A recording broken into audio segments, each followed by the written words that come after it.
Milícias, o poder paralelo do Rio.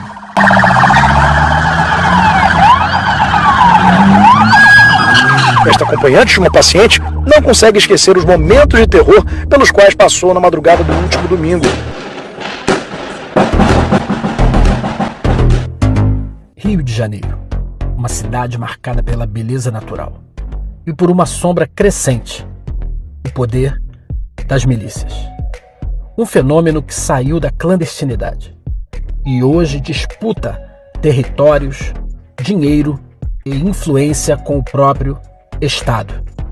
Neste documentário, vamos entender quem são, de onde vieram e até onde podem chegar esses grupos armados que controlam comunidades inteiras.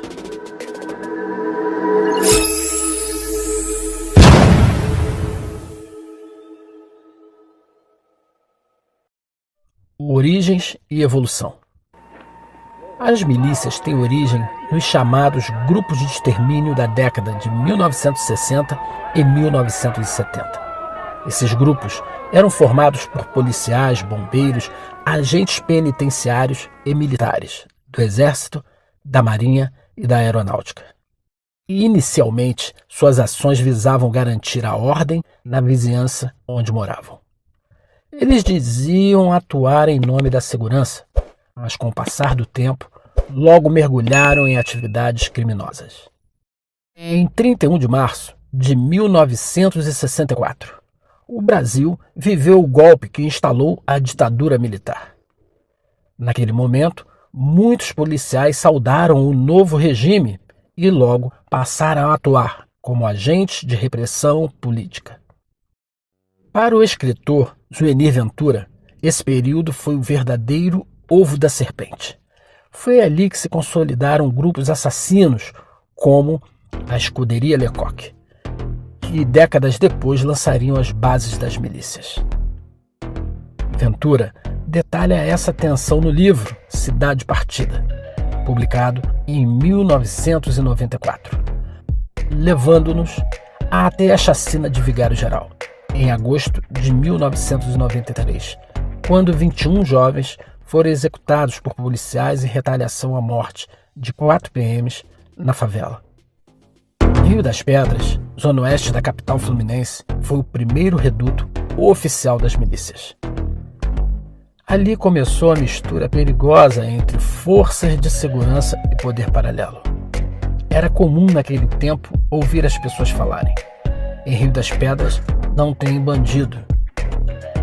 Com o tempo, esses grupos abandonaram o discurso moralista e passaram a cobrar taxas por segurança, transporte, serviços básicos e locação e venda de imóveis residenciais e comerciais. É muito difícil conseguir conversar com pessoas que moram em áreas dominadas por milícias, porque como policiais ou ex-policiais fazem parte de alguns desses grupos, eles espalham nas comunidades a ideia de que se alguém fizer alguma denúncia, eles têm como saber exatamente quem foi. Mas essas duas pessoas toparam falar com a nossa equipe. Temos muito medo, porque a gente não sabe quem é quem. Eles olham até o telefone das pessoas. Eles mandam você desbloquear e se tiver alguma coisa no telefone que comprometa eles, você vai pagar por aquilo. O WhatsApp, a sua galeria de fotos, e se você está repassando foto, vídeo, o tempo todo. Você não tem vida, você está no trabalho, você não sabe se você vai poder voltar para casa. Gás, TV a cabo, água, internet, suposta segurança, tudo tem preço nas comunidades dominadas. Essas anotações apreendidas pela polícia mostram até folhas de pagamento. Para você comprar o gás é só com eles, para você ter uma televisão é só com eles, para você ter internet é só com eles, até água. Você paga por medo, porque eles batem na sua porta com um fuzil apontado para você. Então você não tem como negar. Moradores de favelas dominadas por milicianos compartilharam áudios que circulam nesses grupos de conversa. Pode meter o pé do morro, que agora não vai ter desenrolo. O pau vai cantar, a giripoca vai piar, a bala vai voar e não tem jeito. É ordem, é morador que não pagou, mano. Os dias de atraso, vai pagar, mano. Vai ter que pagar. Não vai ter BOP, não vai ter ninguém, não. É Milícia Rio de Janeiro, rapá. Um dia você tá sob o domínio da milícia, no outro dia a polícia invadiu, e quando você vê, já tem bandido, já tem tráfico de droga, você tem que adequar a sua vida à realidade que você vive. Apesar da intervenção federal no estado do Rio de Janeiro, o poder das milícias não parece diminuir. Atualmente, segundo o relatório de inteligência GAESP 2021 do Ministério Público do Estado do Rio de Janeiro, as milícias do Rio de Janeiro, desde sua raiz, mantêm relações estratégicas com o jogo do bicho, ora atuando em parceria com bicheiros, ora assumindo seus pontos, muitas vezes à força. Em diversas regiões, há uma fusão entre esses dois grupos criminosos, com foco no lucro e no controle territorial. Ainda nas décadas de 1960 e 1970, o Rio de Janeiro conheceu o terror do Mão Branca, um grupo de extermínio formado por policiais que agiam à margem da lei. Com o pretexto de combater o crime, executavam suspeitos sumariamente. E, em muitos casos, cortavam suas cabeças e colocavam sobre as mesas de sinucas das biroscas em regiões pobres do Rio. E para justificar o homicídio, deixavam um bilhete sobre o corpo informando que a vítima seria ladrão. Essa lógica de justiça pelas próprias mãos foi mais um dos alicerces para o surgimento das milícias. Esses grupos, formados por agentes do Estado, controlam comunidades com violência, pressão e extorsão. A expansão do poder econômico.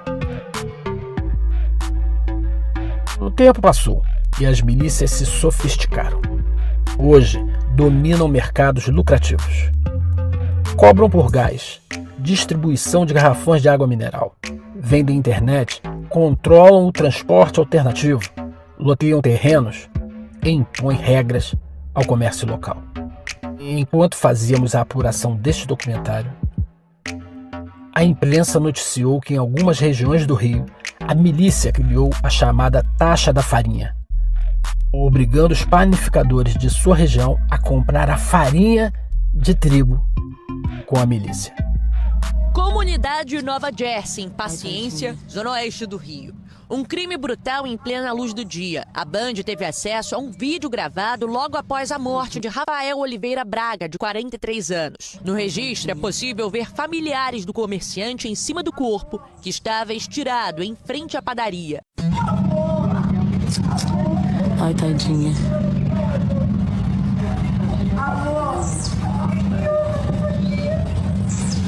Tadinha, cara. Coitada, né? Rafael Oliveira Braga, dono de uma padaria da comunidade, foi executado após não pagar as cobranças da milícia. A linha de investigação foi confirmada pela Delegacia de Homicídios da capital, que agora trabalha para identificar o autor dos disparos. O crime aconteceu no dia 14 de março na comunidade Nova Jersey, aqui em Paciência. A vítima foi morta após se recusar a pagar a taxa da farinha, cobrança da milícia, como ficou conhecida, para não prejudicar os lucros do estabelecimento. Com um faturamento milionário, elas não são apenas organizações criminosas. São empresas armadas. Estudos mostram que as milícias controlam mais de 10% da região metropolitana do Rio. Atualmente, cerca de 20% da área da região metropolitana do Rio é controlada por algum grupo armado. E as milícias detêm metade dessas áreas. Em 16 anos, o domínio das milícias sobre territórios cresceu 387%. Os dados estão no mapa dos grupos armados, elaborado pelo Instituto Fogo Cruzado e o Grupo de Estudos dos Novos Ilegalismos da Universidade Federal Fluminense. Elas se expandem com violência, mas se mantêm com silêncio. Quem vive sob o domínio das milícias sabe. Falar pode ser uma sentença de morte. Determinar o número exato de quadrilhas milicianas no Rio de Janeiro é desafiador, devido à natureza clandestina dessas organizações e à constante fragmentação e reconfiguração de seus grupos. Contudo, estudos recentes fornecem algumas informações sobre a extensão de sua atuação. As milícias controlam 199 bairros da região metropolitana do Rio de Janeiro, representando a marca de 21,8% de ocupação, somente nesta macro-região. Na cidade do Rio de Janeiro, especificamente, até 31 de dezembro de 2024, elas dominavam 41 bairros, ou 25,5% do total, superando o Comando Vermelho, que controla 39 bairros. Um levantamento de iniciativa do projeto Direito à Memória e Justiça Racial estimou que apenas na Baixada Fluminense e na Zona Oeste do Rio, as milícias lucram cerca de 3,6 bilhões de reais por ano, sem incluir o comércio de armas e drogas. Esses lucros provêm de atividades como comércio, serviços essenciais e extorsões. Nos últimos 25 anos, as milícias do Rio de Janeiro evoluíram de grupos paramilitares formados por ex-agentes de segurança para organizações criminosas altamente estruturadas, com forte influência política e econômica. Diversas lideranças dessas facções foram presas ou mortas ao longo dos anos, evidenciando a complexidade e a periculosidade dessas organizações. Principais lideranças de milícias presas ou mortas desde o ano 2000. Nós começamos essa lista com Jerônimo Guimarães Filho, o Jerominho, ex-vereador e ex-policial civil, fundador da milícia Liga da Justiça. Foi preso em 2007 por formação de quadrilha e solto em 2018. Em agosto de 2022, foi assassinado a tiros em Campo Grande, zona oeste do Rio, em um crime atribuído a disputas internas entre facções milicianas. O segundo da lista é Natalino José Guimarães, irmão de Jerominho, ex-deputado estadual, também envolvido na fundação da Liga da Justiça. Foi preso em 2007 por formação de quadrilha. Após cumprir pena, manteve-se afastado das lideranças conhecidas. Outro nome de destaque é Ricardo Teixeira Cruz, o Batman. Ex-policial militar, liderou a Liga da Justiça nos anos 1990 e 2000. Foi preso em 2009 e condenado a 12 anos de prisão. Cumpre pena na Penitenciária Federal de Campo Grande. Wellington da Silva Braga, o Eco. Liderou o Bonde do Eco, uma das maiores milícias do Rio. Após a morte de seu irmão, Carlos Alexandre Braga, o Carlinhos Três Pontes, em 2017. Eco foi morto em operação policial em junho de 2021. Luiz Antônio da Silva Braga, o Zinho, irmão de Eco, assumiu o comando do grupo após a morte deste. Em dezembro de 2023, entregou-se à Polícia Federal e encontra-se preso em regime de segurança máxima. Danilo Dias Lima, o Tandera, lidera uma das principais milícias em atividades no estado, com forte presença na Baixada Fluminense. Está foragido e é considerado um dos criminosos mais procurados do Rio de Janeiro. Hélio Albino Filho, o Lica, ex-policial, liderou a milícia da Praça Seca. Foi preso em 2011, acusado de controlar a milícia em 13 comunidades e de planejar assassinatos de autoridade. Rony Lessa, ex-policial militar, preso em 2019, acusado de ser autor dos disparos que mataram a vereadora Marielle Franco e seu motorista Anderson Gomes em 2018. É investigado por envolvimento com milícias e tráfico de armas. Carlos Alexandre Braga, Carlinhos Três Pontes, liderou a milícia Liga da Justiça até ser morto em operação policial em 2017. Antônio Carlos dos Santos Pinto, braço direito de Zinho, foi morto em emboscada na comunidade Três Pontes, em Paciência, zona oeste do Rio, em dezembro de 2023. Alguns crimes marcantes atribuídos à milícia desde o ano 2000. Chacina da Baixada, de 2005. Execução de 29 pessoas por policiais militares em Nova Iguaçu e Queimados, atribuída a grupos de extermínio ligados a milícias. Sequestro e tortura de jornalistas no Batã, no ano de 2008. Jornalistas do jornal O Dia foram sequestrados e torturados por milicianos enquanto investigavam a atuação desses grupos. Assassinato de Marielle Franco em 2018. A vereadora e seu motorista foram assassinados em um crime que chocou o país. Investigações apontaram para o envolvimento de milicianos e políticos, incluindo Rony Lessa e os irmãos Domingo e Chiquinho Brazão. Incêndio de ônibus na Zona Oeste, em 2023. Após a morte de Faustão, número 2 da milícia de Zinho, milicianos incendiaram mais de 20 ônibus em retaliação e com o objetivo de distrair a atenção do Estado, facilitando a fuga dos líderes da milícia na Zona Oeste. Assassinato de Jerominho, em 2022. Fundador da Liga da Justiça foi assassinado a tiros em Campo Grande, em um crime atribuído a disputas internas entre milicianos. Relações com a política. Com dinheiro e território, vem o próximo passo: o poder político. Milicianos começaram a lançar candidatos, eleger parentes e influenciar nas eleições. Alguns chegaram ao parlamento. O discurso é sempre o mesmo: ordem, moral, segurança. Mas por trás das promessas há o fortalecimento de quadrilhas armadas. O caso mais conhecido foi dos irmãos Jerônimo e Natalino, com atuação direta no Legislativo Carioca.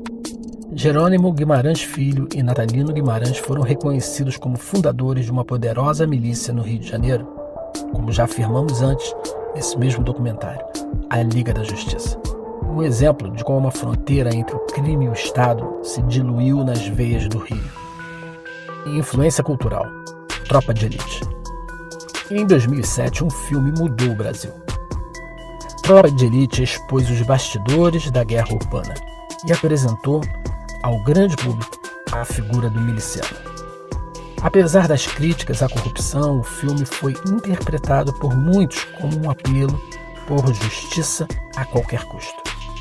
Nascia ali o mito do justiceiro, do policial linha dura, e junto com ele, uma romantização perigosa da milícia.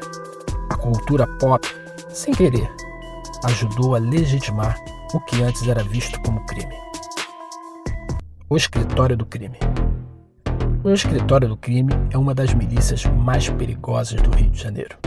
Formado por ex-policiais militares e conhecida por realizar execuções por encomenda. Sua base de atuação está na Zona Oeste do Rio, especialmente em bairros como Rio das Pedras e Muzema. Fundado por Adriano Magalhães da Nóbrega, ex-capitão do BOPE, morto em 2020 em uma controversa operação policial na Bahia, o grupo foi associado ao assassinato da vereadora Marielle Franco e do motorista Anderson Gomes no ano 2018. Segundo o Ministério Público do Estado do Rio de Janeiro e a Polícia Federal, o grupo mantinha relações estreitas com políticos influentes do Estado, inclusive Flávio Bolsonaro, filho do ex-presidente Jair Bolsonaro, que empregou a mãe e a esposa de Adriano em seu gabinete na Alerj. Além disso, há indícios de envolvimento com empresários do setor imobiliário, contraventores como bicheiros e outros milicianos, em uma rede de poder que combinava grilagem de terra, venda ilegal de imóveis, transportes clandestinos e extorsão de comerciantes. Outros nomes ligados ao Escritório do Crime ou a grupos milicianos que marcaram o cenário desde o ano 2000 incluem Luiz Antônio da Silva Braga, o Zinho, Wellington da Silva Braga, o Eco, Juraci Alves Prudêncio, o Baianinho, um líder miliciano da Baixada Fluminense, que está preso. Essas milícias atuam como empresas criminosas, com faturamentos mensais estimados em 30 milhões de reais, segundo investigações de 2023 da Polícia Civil e do Ministério Público do Estado do Rio de Janeiro. Essas milícias controlam bairros inteiros, influenciam nas eleições, indicando candidatos e ameaçando seus opositores. Conclusão e perspectivas.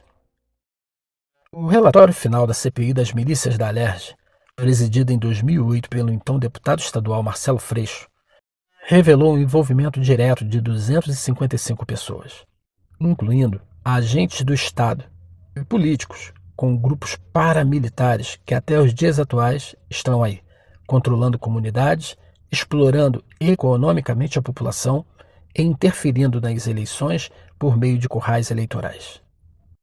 Nesta CPI, a investigação propôs 58 medidas para combater o avanço das milícias, como a tipificação de novos crimes e reformas institucionais. O documento também ganhou repercussão internacional, evidenciando a gravidade da ameaça à democracia e à segurança no Rio de Janeiro.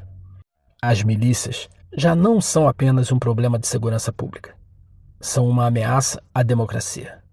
O governador do estado, Cláudio Castro, embora tenha hoje um discurso na mídia de combate e enfrentamento às milícias, tem sido apontado como um ser político que foi beneficiado eleitoralmente por esses grupos paramilitares. A última pergunta agora para o senhor é exatamente acerca da atuação de milicianos. Nessas investigações, eu determinei a Polícia Civil como linha de governo, né? A polícia é independente, mas o governador determina as linhas de investigação que são importantes para o plano de governo. Determinei investigações contundentes da milícia. O secretário de Polícia Civil, ele pediu exoneração dizendo que estava com receio de retaliação, exatamente porque ele estava investigando profundamente as milícias. O secretário ficou com receio até da própria família, da vida dele, e pediu exoneração do cargo, o doutor Marco Vinícius. Onde elas mandam, o Estado se cala. Onde elas crescem, a cidadania desaparece. Mas há resistência. Em meio ao medo, surgem vozes que denunciam, movimentos que lutam, iniciativas que resistem. O futuro depende da coragem, transparência e vontade política. Porque nenhuma cidade será livre enquanto o crime for quem dita as regras. Você que assistiu esse vídeo até aqui, eu convido a assistir aqui no nosso canal o documentário CPMI das Fake News. Um abraço e até breve.